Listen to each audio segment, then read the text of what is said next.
More than 3 decades before Michael Madsen died, he left Quentin Tarantino a voicemail the director would still be repeating at his memorial. Reservoir Dogs was only 1 week into production when Tarantino fired Lawrence Tierney and went home convinced he had destroyed his first movie. A message was waiting.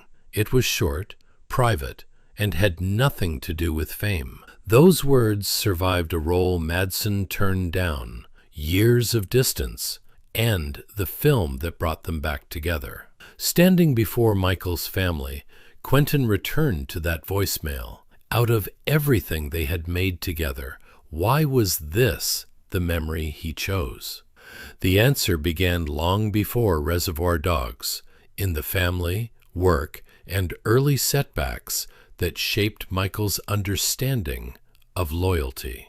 Michael Madsen was born on September 25, 1957, in Chicago, Illinois, to Kelvin, a firefighter and Navy veteran, and Elaine, who later left finance to become a writer and documentary filmmaker.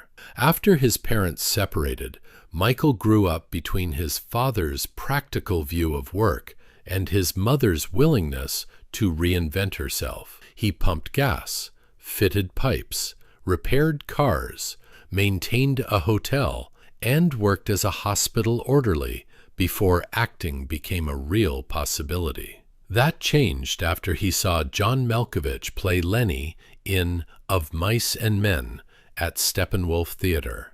Michael went backstage and admitted he could not afford classes.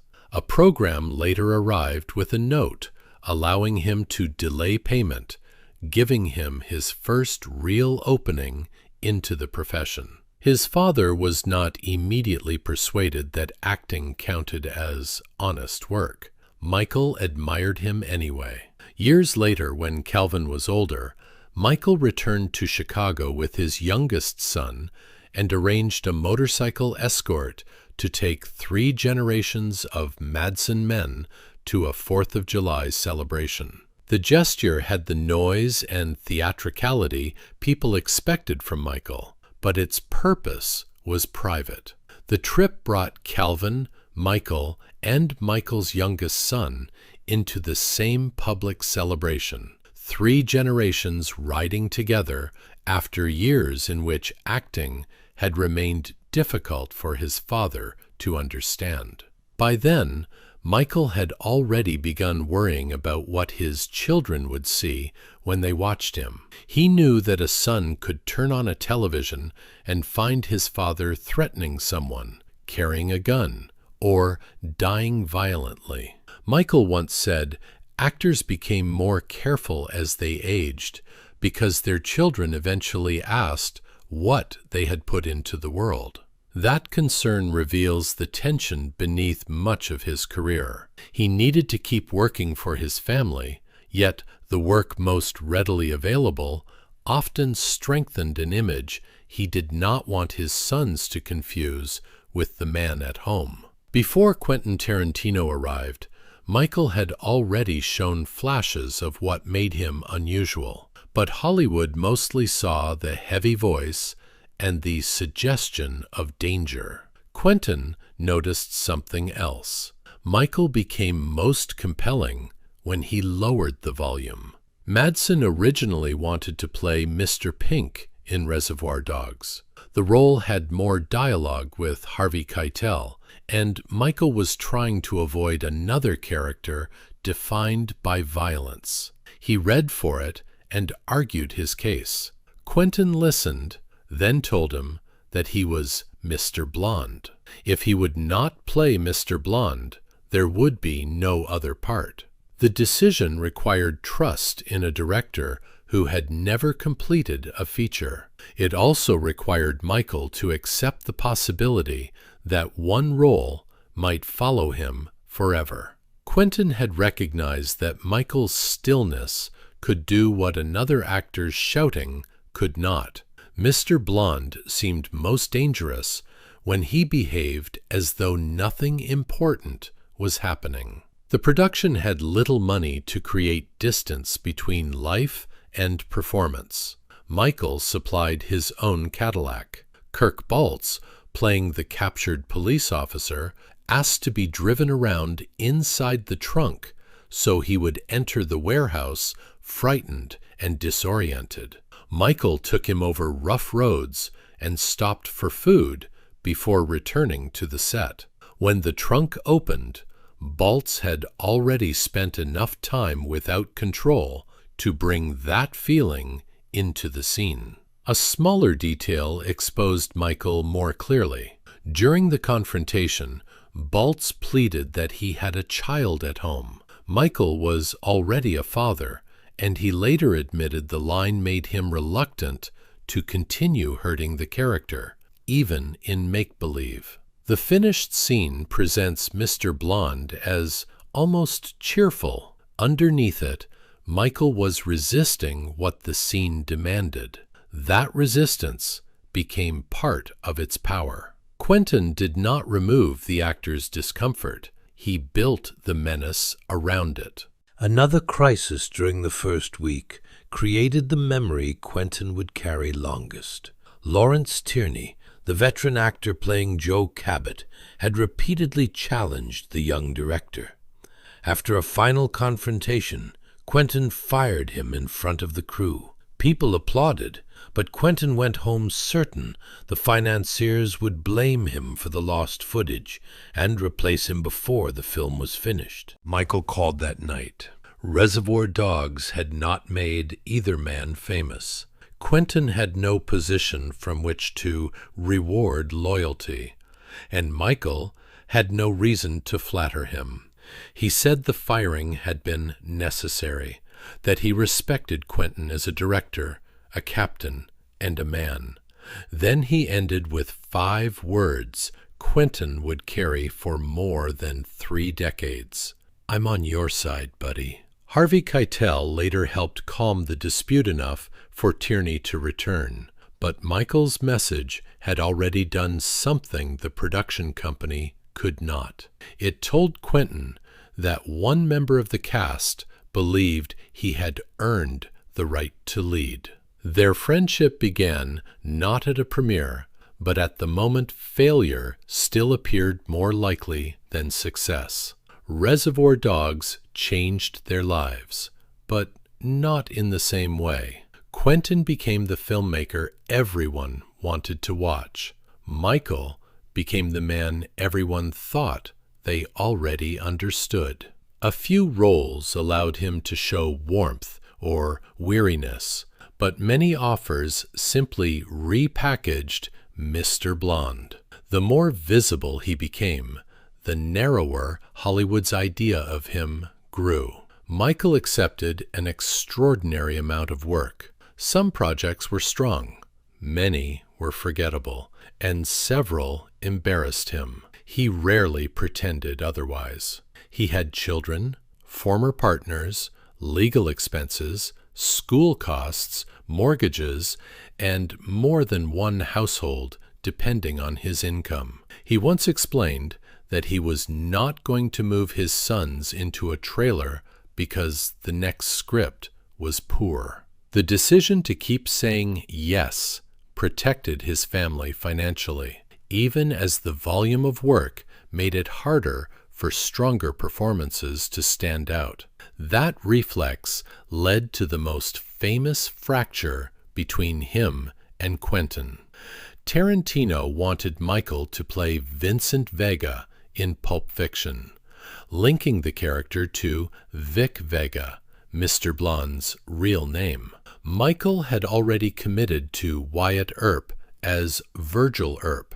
He had grown up admiring Western stars and wanted the chance to play a traditional figure rather than another modern criminal. The choice was not presented as a rejection of Quentin.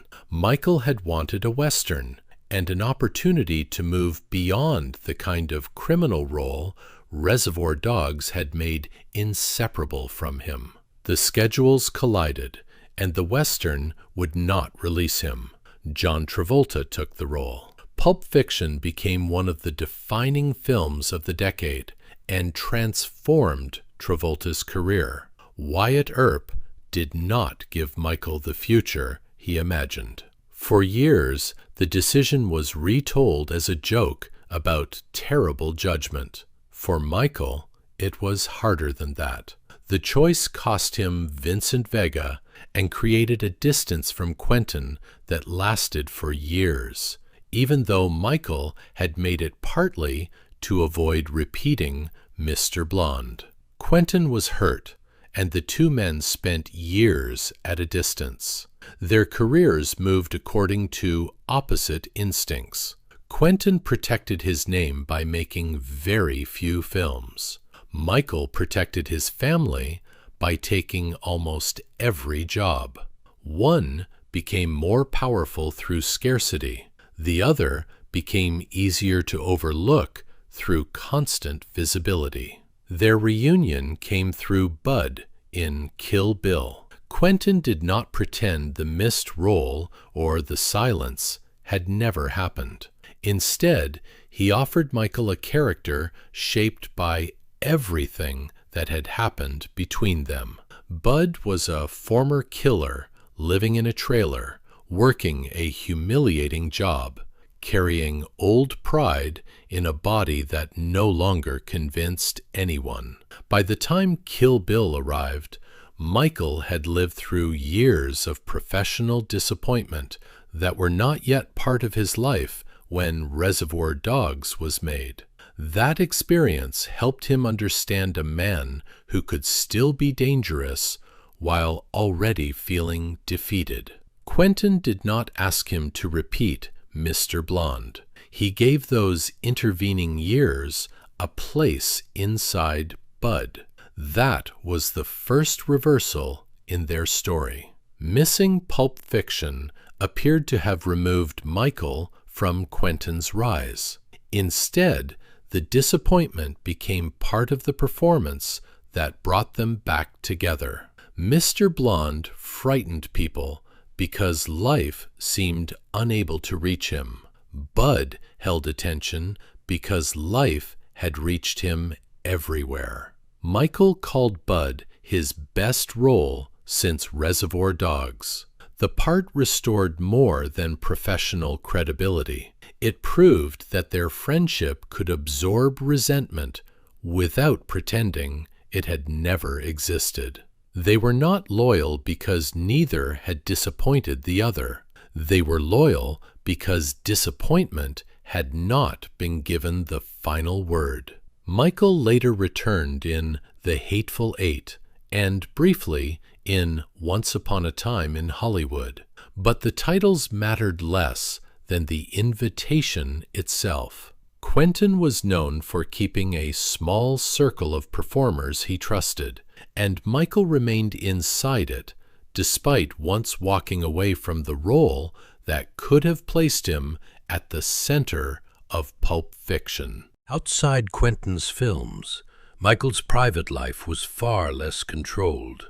His second marriage ended amid a prolonged custody dispute, one of several periods when family conflict became public. The man audiences associated with violence was also trying to remain present in his children's lives, while work, money, and legal problems pulled in different directions. He later built another household with Deanna Madsen and continued raising his children. The marriage carried its own strain, while alcohol-related incidents and legal trouble remained recurring parts of his public life. Those facts belong in the story, but they do not fully explain how his children experienced him or why Luke would later describe him as his hero.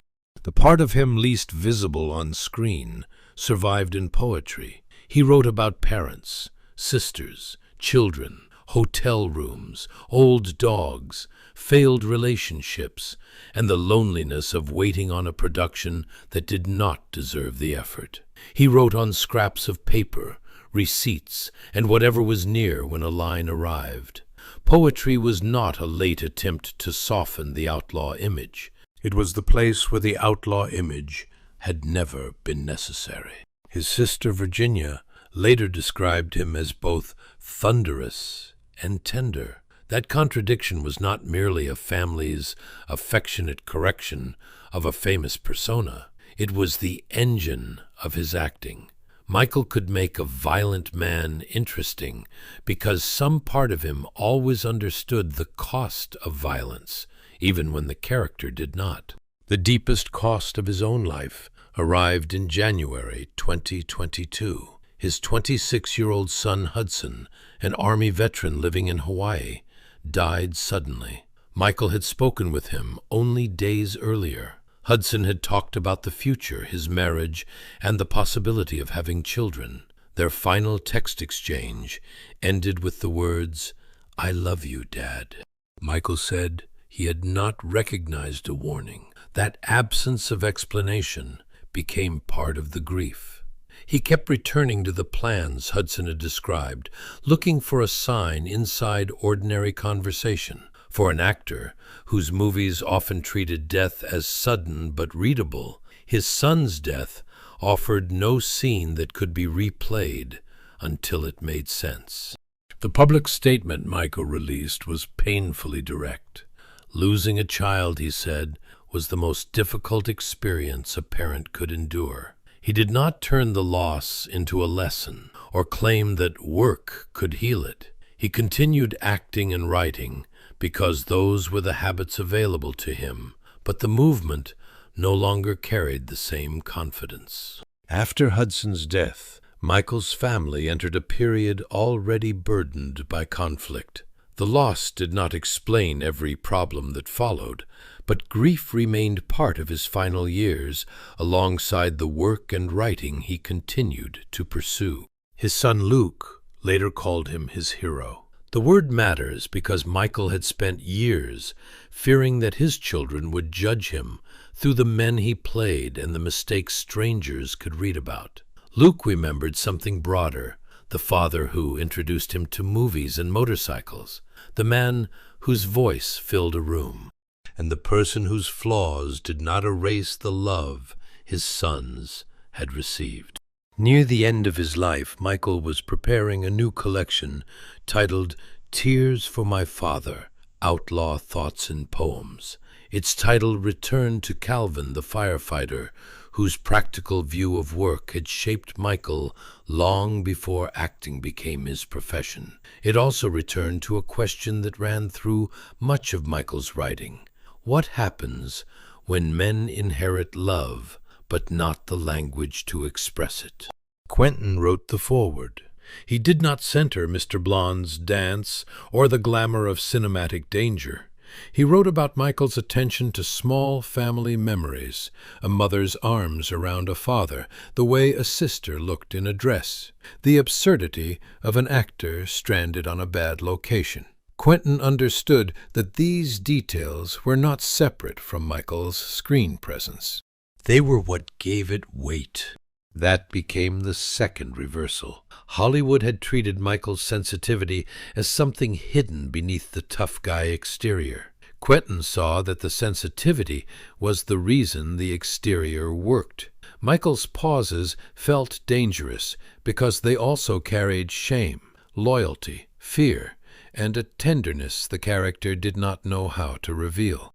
Michael was still working on independent films and preparing the poetry collection when he was found unresponsive at his Malibu home on July 3, 2025. He was 67. His death was attributed to cardiac arrest with serious heart disease and chronic alcoholism listed among the contributing conditions. The first images repeated across the news were predictable: the black suit, the razor, the cowboy hat, the exhausted face of Bud. Quentin refused to let those images become the entire obituary. He did not release an immediate social media tribute. When he finally spoke, he admitted that Michael's death had affected him more deeply than he was accustomed to showing. The loss of Michael really hits hard, he said. Then he proved what Michael had meant to him in a way only Quentin would choose. He prepared 10 Madsen performances from films and television episodes he had not directed and spent nearly 4 hours discussing them. The filmmaker most responsible for Michael's public image deliberately moved his own work aside. That choice mattered because Michael had spent much of his career trying to escape the assumption that Mr. Blonde contained everything he could do. By excluding his own films, Quentin used the tribute to make a different argument. Michael had not been valuable only when Tarantino was directing him. At the private memorial in the Vista Theater with Michael's children, relatives, and former colleagues gathered around him, Quentin returned to the answering machine. He told the story of firing Lawrence Tierney, going home certain that his first movie was over, and hearing Michael's voice tell him he was not alone. In the end, Quentin's truth about Michael Madsen was not that he had discovered a perfect muse. Michael had wounded him, missed opportunities, taken work beneath his ability, and spent years fighting problems Quentin could not solve. He was also the actor who trusted Quentin before Hollywood did, the friend who found his way back after pride and silence, and the performer whose hidden sensitivity gave Quentin some of his most enduring characters. Their connection survived because it was never reduced to admiration. It contained gratitude, resentment, regret, humor, work, and the knowledge that each man had seen the other before the public version was complete. Michael had once stood beside a director who expected to be fired. After Michael died, Quentin spent hours standing beside the actor others had reduced to a single scene. The message had traveled for more than 3 decades. First it crossed a telephone line to a frightened filmmaker. Then it returned inside a theater filled with Michael's family. "I'm on your side, buddy," had begun as reassurance. In Quentin's hands, it became the last honest description of their friendship. If one Michael Madsen performance showed you the man beneath the tough guy image, tell us which one has stayed with you in the comments below. Thank you for watching.